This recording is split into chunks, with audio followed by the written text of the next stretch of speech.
साल पहले आतताई पूरे भारत में आतंक मचा के इस प्रकार स्थिति मचा दिए थे।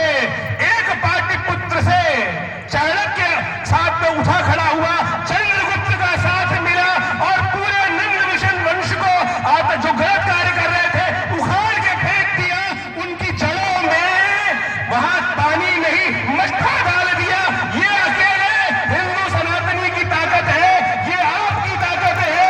इसलिए अपने आप को अकेला मत समझना, बिल्कुल अकेला मत समझना। ये भाव रखना, भारत में एक बार नहीं, भारत की समस्या कुछ और है।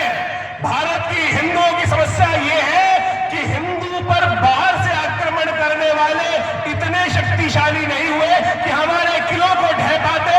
लेकिन समस्या ये थी कि हमारे घर के अंदर रहने वाले कुछ लोगों ने हर बार हमारे किले का दरवाजा अंदर से खोला। ये हमारी समस्या है। तो हमको घर के अंदर रहने वाले उन लोगों को पहचानना है कि आज भी वो लोग विद्यमान हैं जो हमारी जड़ों में पानी नहीं मट्ठा डालने का प्रयास कर रहे हैं और हमारे हिंदुस्तान को कलंकित, भारत को कलंकित करने का प्रयास कर रहे हैं। जिस भारत की आजादी में वंदे मातरम का उद्घोष लगाया गया, जन गण मन का गान गाया गया, झंडे के आगे सिर झुकाया गया, झंडे के पीछे सेना चली, आज हमारे देश में रहने वाले, हमारे देश का खाने वाले, हमारे देश की निधियों को लूटने वाले वंदे मातरम कहने पर भी प्रश्न चिन्ह लगाते हैं। तो आज आवश्यकता है सर्व समाज खड़ा हो, हर समाज खड़ा हो और डंडा ले।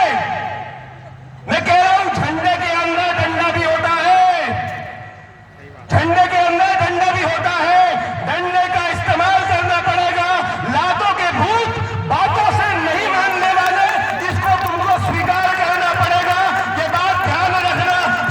शोभती उस भुजंग को जिसके पास गरज हो। ये बात इसलिए लिखी गई थी कि हमको शक्ति जगाने की आवश्यकता है। भारत